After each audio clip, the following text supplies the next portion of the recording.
Good evening, everyone, and welcome to a very special Innovate Legal session. For those of you who don't know me, I am Rob Hanna. I am the host of the Legally Speaking podcast, and I couldn't be more excited to be doing our first ever live recording. So hello, LinkedIn. I'm really excited for this evening. For those of you who are new to Innovate Legal, it's a series of events created by Clio, and it brings together some of the brightest and sharpest minds in the world of legal. People like you who are passionate about driving the future of the legal industry, as am I myself. Since its inception, Innovate Legal has grown to be a vibrant community where you can connect, share insights, and discuss the real challenges and opportunities ahead in the world of law. Just last month at the Clio Cloud Conference, we heard from Clio's CEO, Jack Neaton, on the future and the critical trends that are shaping the future of law. And it's clear the path forward absolutely hinges on innovation. And today's panel, you see behind me, is all about that. So we're going to be exploring legal transformation, driving efficiency, security, and client success, all through technology. So to explore this, we have three remarkable experts, which I'll just shimmy over here and briefly introduce. To my left first, we have the brilliant Harry Suleman, who is the owner of Suleman SOLICITORS. Next, we have a very good friend of mine, Burt, who is the CEO and founder of the very fast-growing HiveRisk. And on the end, we have the brilliant Holt, who is the Director of Business Development at the Cashroom. So each of our panelists, back to the middle, is going to bring a wealth of experience and a unique perspective on how technology is really reshaping the corner of the legal industry. So they'll all be sharing real-world challenges and some hopefully practical, tactical things that you can be taking away from today, along with some success stories along the way. So let's get into our panel discussion. I'm going to go and grab my seat over here and fire this amazing panel some questions. I'm going to come to you first, Alex. Firstly, good evening to you. Thanks for joining. From your perspective, what's the most underestimated financial challenge law firms face today? And as a follow-up to that, how can addressing it bring more operational efficiency? Over to you. Thanks, Rob. Basically from our perspective, I think there's obviously things around security, risk and efficiency that all interrelate around that financial challenge and financial information. I think the key for us and what our clients find, and Harry can probably confirm, is the importance of getting the most from your data. And as a part of that, it's crucial that the data itself is accurate and is up to date and is kind of then utilizing the technology to get the best out of that data. To manage a law firm, in the end, as Kate will no doubt confirm, the SRA, as well as the professional indemnity insurers, are really pushing for performance excellence and making sure that a firm is not going to go under. And frankly, some of the firms that we talk to as prospects occasionally are saying that they are managing their law firms and cash flow by checking their paper bank statements. I mean, that should, if you're going to try and answer and tell the SRA or your insurers that you are on top of business management by looking at a statement that could be 2 weeks out of date, I don't think that flies. And because of the tech that's available now, if you've got your data up to date, if you've got the postings done accurately, if you've got things up to date on both client and office side, then there are so many reports that can be run, so much analysis that can be done of it. So there isn't really, I don't think, an excuse for falling foul of things like cash flow anymore. You can fall foul of cash flow for other reasons, but actually it shouldn't be because it comes up and hits you by surprise. Yeah, no, really well said. And, data is absolutely the new goal. And I think you gave some really good examples there. Let's switch to risk management. And good evening, Kate. Thanks for joining.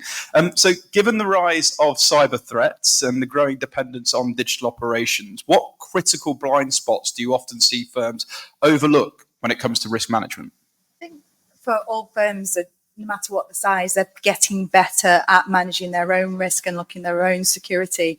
A huge blind spot is supplier risk, and actually the vulnerabilities with the suppliers that they use and what the effect has on their business and on their clients. And we saw, in fact, it was almost 12 months exactly that we saw the CTS cyber incident, which was a huge outage for many firms and actually brought clients' transactions and business to a halt. And actually that should now bring that far up the agenda in terms of due diligence on suppliers. So what are your suppliers' processes like? What are your suppliers' defences like? Yeah. And I always love it when I speak to my legal friends. They always talk about the importance of due diligence, and I like that you stress that there. So let's go to adopting Clio. Harry, I would love to get your thoughts around that when it comes to operational challenges you were facing before adopting Clio's technology, and how's it transformed your firm's processes? Well, I look back on a period I now know as BC, before Clio. And at the time, we'd set up the firm from effectively a spare bedroom. It was a small operation. There's no secret about that. And in doing so, I wouldn't say everything was done on the cheap. It was done on a budget, however, and things were put into place, but effectively, it was all done on spreadsheets and Word documents and similar.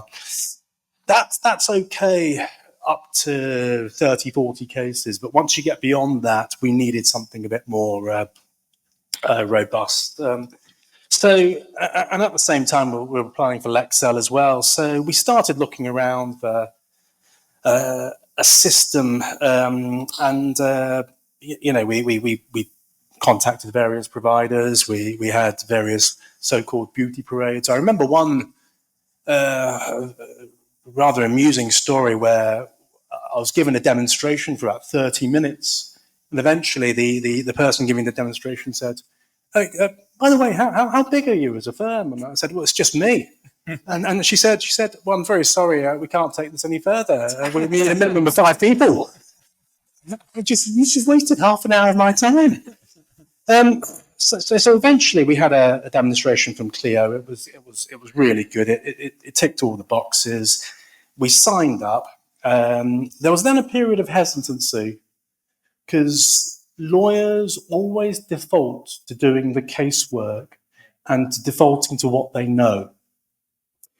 So we had this Clio system, but I just couldn't touch it. I needed to just get on with my work.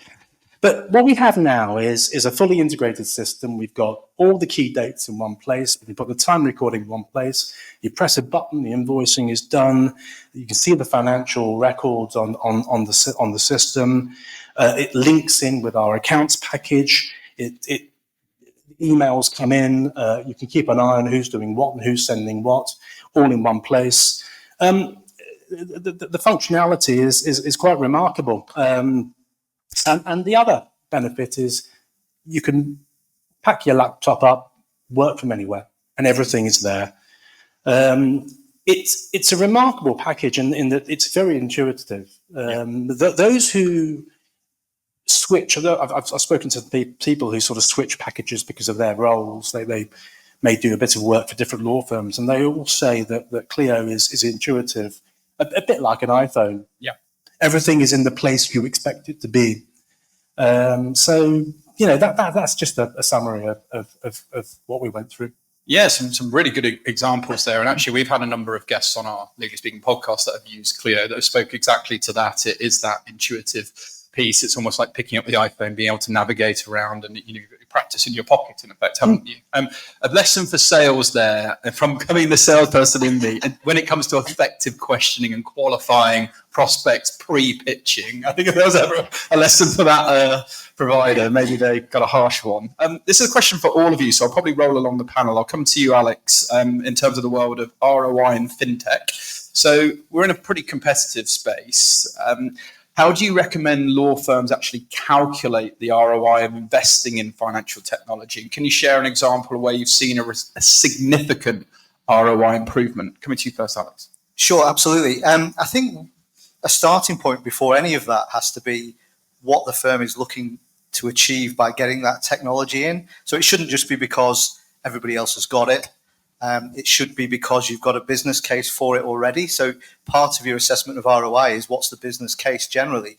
It's not necessarily that you'll spend £10,000 on a system and immediately see a specific amount returned simply into your bank account. It's got to be, well, what is it creating? Is it creating efficiency around information for business decision making, which means you can save some of your money on your external accountants? Or is it because it's providing a more efficient process for your fee earners, so therefore they can get through work better and make more money from the same amount of clients? So ROI I think it's a terminology that's thrown about a little bit, to the extent that the law firm has to first of all decide, why do I want tech? What am I trying to achieve with it? And then you can actually look at that and say, okay, it's going to cost me that. These are all the savings I'm going to make. And to be honest, I was chatting to Harry earlier, because we're both ancient lawyers, and we're both from a similar world as well of kind of insurance law. I was a partner at a firm that really years ago seized the idea of, and this was on the claimant side, of using a system and then using it to take away the need for a partner to do all the work. And they were one of the first ones 20 years ago who put it into a warehouse in Liverpool. This was when I was at Silverbacks. And they had literally a manager, 6 people, all operating, managing a team, all operating on a system, workflows. That now seems obvious. Yeah. 20 years ago, it wasn't. And so I think firms, when looking at ROI, they also need to be thinking, why am I doing this? Am I going to be sort of falling behind if I don't do it? And, what is coming down the line? Because ROI now may well not be the same in 2 years' time when other new tech arrives. I think it's a bigger picture than that. Yeah, and I just want to stress something that a mentor said to me very early on, and Kate, I'll come to you. ROI is all very well and good, but actually COI is even more important, and that stands for cost of inaction. So there's been a lot of that throughout my career, that if I hadn't... Lots of inaction, Rob. I mean, I wouldn't say that.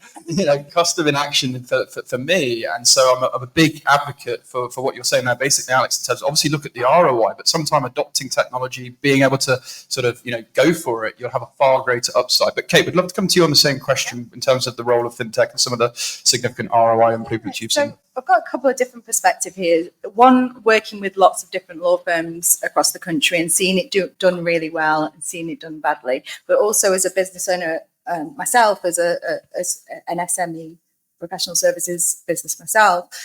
So for us, it's absolutely key to have the right tech in to make sure that we can deliver the best service in the most cost-effective way for business, never mind compliance.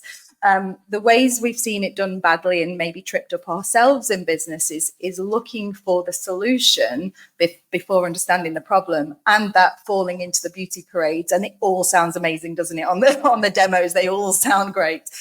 So to caution against that, to do the beauty parade before you've really analysed the problem.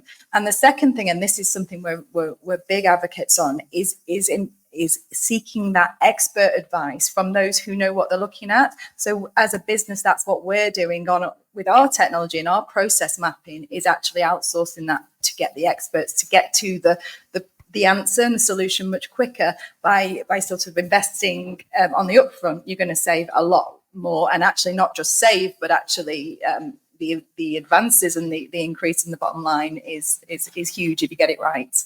Yeah, don't get me on my soapbox about that. I absolutely agree. I think if you invest early, you'll reap the rewards. Harry, same question to you. We'd love you to share how you'd recommend law firms calculate ROI investing in financial technology, and maybe anything you may have seen in terms of improvements within your firm. Well, the example that sticks out in my mind is actually an example from our IT people. And they came across, and I don't know who it was a lawyer somewhere in the south of Manchester who set up their own practice. But to shave a few pounds off the budget, went straight to Curry's to buy a computer. Well, you can guess what happened. The computer crashed and all the data disappeared. So this is where the IT providers got involved. And the question was, can you retrieve anything? No, of course we can't. It wasn't backed up. Yeah. You didn't come to us beforehand. So it's looking at, as you've said, the cost of inaction, looking at what the risks are. Just as an observation, we don't have old-fashioned paper files that used to exist 10, 15, 20 years ago. If something catastrophic happened overnight, you can't now just pick up a paper file and work from it. You are only as good as the data, the emails, and the backups that exist. Without that, you're in big trouble. In terms of putting a figure on it or a percentage on it or putting it into terms, I don't think you can. I think you just have to run with it, because without the provision, without the safety net, without the backup, you just don't have a business. Yeah. Whether it's legal or whether it's in many other fields, it just doesn't exist. I think there's enough net positives, isn't there, to take away in terms of why you should do it. Word you kept using there is data, and I want to stick with you, Harry. Of course. It's so important, isn't it, when it comes to improving firm performance, but specifically linked to data and Clio. How has that influenced any strategic decisions for your law firm over the years? And maybe can you share an example of any data insights that's led to a real business change for you that's been successful? Well, the obvious one was we saw the aged debtors, so unpaid invoices to the uninitiated figure going up and up and up, and it was creeping up and up, and it was causing me a bit of a headache, because you don't have time to do everything. You can't keep chasing, and it led to us taking on recruiting someone specifically for that task. We needed someone to chase up, but this particular lady is she's also got a breadth of experience across various law firms and actually across other packages. And it's actually got to the point now where she's actually teaching me stuff about Clio's functionality. Have you thought about doing it like this? Oh, right, I didn't know you could do it like this. So her role effectively is not only to chase up invoices, but to run off reports that are available on Clio, look at WIP report, look at age debt, look at other this, that, and the other, and it's part and parcel of the process of effectively growing pains, where you have to let things go and pass it on to someone else who can then take over and deal with it. And again, it's there are other examples as well, but you can't keep doing everything. You have to let things go. Yeah, and I'll butcher the quote, but it's so true, isn't it? Don't hire great people and tell them what to do. And there's an example there of someone upskilling you or bringing new ideas. That's only going to be a positive for your firm. Today's episode is brought to you by Clio, the all-in-one legal practice management software designed to help solicitors like you save time, stay organised, and deliver outstanding client experience. Clio is trusted by thousands of legal professionals worldwide, offering a user-friendly interface, seamless time recording, automated billing, and secure cloud storage, so you can manage your practice from anywhere. With Clio, you'll get award-winning support available 24/5 by live chat, phone, and email. So help is always there when you need it most. It's no wonder Clio consistently receives 5-star ratings for its ease of use and top-notch service. If you're ready to experience a better way to manage your practice, visit clio.com/UK to learn more and see why Clio continues to be the go-to choice for solicitors across the UK. Now back to the show. So let's talk about future-proofing and scaling financial operations. And Alex, I'll come to you on this. Can you share maybe a client success story demonstrating the direct impact of integrating services like the Cashroom, which I'm a big fan of, and I've done some interviews with your CEO before as well. I think you're a really dynamic business with platforms like Clio to improve billing, reconciliation, and compliance? Yeah, absolutely. I mean, the use of technology for us was absolutely essential, because when we started, I'm 10 years with the Cashroom last week. And when I started with them, it was still email inboxes and attachments. And about that time, we developed a portal to start communicating with our clients. And the idea was that it was effectively getting rid of pink and blue slips from our day, Harry. Not that and we still have some firms we talk to who say, oh yeah, we've still used those. So using a different way of communicating and then actually integrating it with the systems that firms use. I mean, we're system agnostic, but Clio is one of our favorites. We've got full API integration with Clio. And that means that our portal communication tool talks directly to the system. It means that you can actually, when you're asking us to do something, you can get the data and the reference numbers and things like that from the Clio system. It means you're cutting out rekeying, you're cutting out the potential for mistakes. So you've got like risk avoidance, and you've got kind of efficiencies for the fee earners, and experience for the fee earners is much nicer because they're sat in there using their data, using the one location, not having to rekey. And then we can build in other integrations because we've integrated with open banking. So Clio users then get the benefit of things like our confirmation of payee on our forms.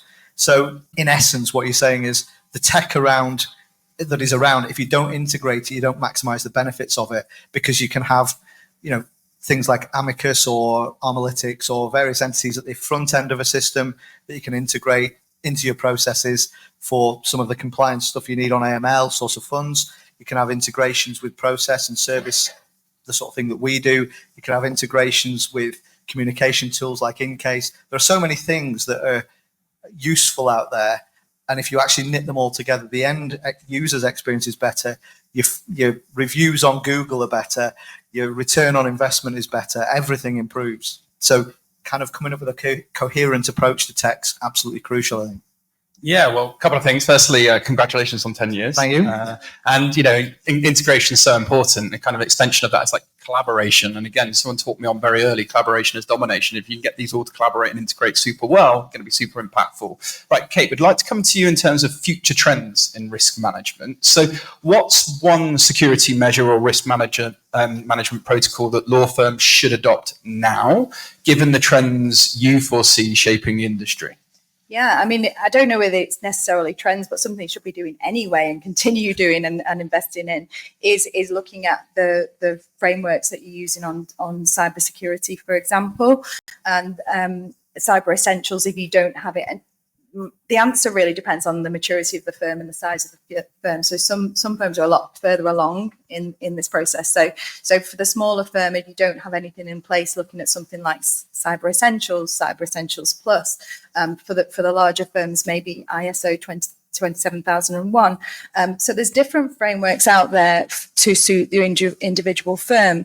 One thing I would caution, though, unless you're tech literate or you're IT literate, you're not going to be able to understand even on the Cyber Essentials framework, potentially you're not going to understand necessarily what that means. So I'd highly recommend even the smallest firms to reach out to an external support. So, and I think one of my later questions might be about how do you do that on a budget? Yeah. I'll take both roles. So using my own business as an example is when we started that it would be career suicide for us as a risk and compliance firm for us to have a cyber incident. So one of our very early priorities was to make sure we were secure on that front. So we found is ETI Cloud we use as our outsourced IT providers, and they grew with us. So on a budget, and it was only a small amount each month, but then as we grew, they grew with us. So I would really encourage, if you don't have an internal IT department or you don't have a managed provider, to look at that, because they're going to help you see those blind spots that you wouldn't necessarily see. And then the other thing I'd really highly encourage is looking at cyber insurance. All law firms need professional indemnity insurance, but cyber insurance at the moment isn't mandatory. So if you don't have it, do look into that. It's more expensive than it used to be for obvious reasons, and there are usually requirements that go with it. So usually you'll have to demonstrate that your staff have been trained on cyber training, and also that you've got something like Cyber Essentials in place, or even Cyber Essentials Plus. But definitely the insurance and making sure you're supported on your IT function is a must. It's worth mentioning as well on that. I mean, we've got Cyber Essentials Plus, and that is quite a significant time requirement and effort requirements. It's very useful to have. But on the PII front as well, a key element to that is if you take action as a result of, say, a ransomware attack, if you do something like pay up take any steps, you will probably kill your insurance cover. So even if you've got cyber insurance, as you say, Kate, there are absolutely crucial elements that, just like car insurance, if you insure your car, but then you do something to it that means that will take away your cover. So if you've got that kind of insurance, really, it's quite new, but really look into the finer print of it so that you don't pay for it and then find you've taken steps that mean you're no longer covered. To add to that, so on having a disaster recovery plan for a data incident, so that information should be do's and don'ts on that. What would you do if you're asked for £1 million in Bitcoin, do you transfer it? Who's got that amount of Bitcoin? I don't know. Yeah, exactly. Well, let's come for a question for all of you. And great points once again. Thanks for that, Kate and Alex. Harry, coming to you on client expectations and transparency. Since the pandemic, how have client expectations shifted, and how has the role of technology played in helping you stay ahead of these evolving demands? Anything you could share on that front? Well, I find that the sort of barrier between work and non-work has disappeared. And I think maybe during COVID, we were all working maybe strange hours. So now it's just simply not unusual to get an email at 8 o'clock, 9 o'clock. And if you haven't replied by, sort of 15 minutes later, you get an irate person. But it's important in that situation to just set boundaries. I've noticed there is a desire, particularly with individual clients, a lot more for one-line WhatsApp text message like communications, and that presents a risk. Obviously, speaking to Kate, will maybe able to enlighten us further. But essentially, it's like, where do you store that information? And the best I can come up with is you just copy and paste it and put it into a section in Clio, so you have a record of precisely what's been typed and what messages have come back. But again, it's the clients that there is a greater demand, but equally, I think at the same time, we as a firm, maybe it's just a growing in confidence, maybe it's other factors. We're that much more able to say whether there's whether we're able to take instructions or not, or want to take instructions or not. We have that much more confidence. Yeah. And I think part of it is knowing that, and having gone through the pandemic, knowing whether a client is a good fit for you as a firm. Yeah, I think it's so important, isn't it? Yeah. Learning to say no at times. Yeah. Okay, Kate and then Alex, client expectations since the pandemic, have they shifted, and how have you evolved, if so? I would say that actually the tech has improved massively since the pandemic. Actually, it's sort of boosted that. So actually, I think the tech available and the way that law firms are able to communicate with the clients has improved. So that has resulted in the better service. But I also think, exactly as you say, Harry, is there's that expectation is we want to know, we want it now. And I think as for firms, you've got to have those boundaries, really strong boundaries. And also on the WhatsApp front, I mean, I've got a whole nother lecture on WhatsApp. We don't have time for, but absolutely that compliance aspect there. But you've got to be really strong on your boundaries. Yeah, no, I couldn't agree more. Alex, what would you say? I mean, I suppose from my point of view, our clients are the law firms. There's about 300 of them. And so their expectations, Harry, are, at a level. I mean, post-COVID, the point for us is if our clients' end user experience, in other words, the individual or the company that's using the law firm, if they're impacted by something from our perspective that we do or don't do, we're going to get it in the neck. So we've got kind of a double whammy on that front.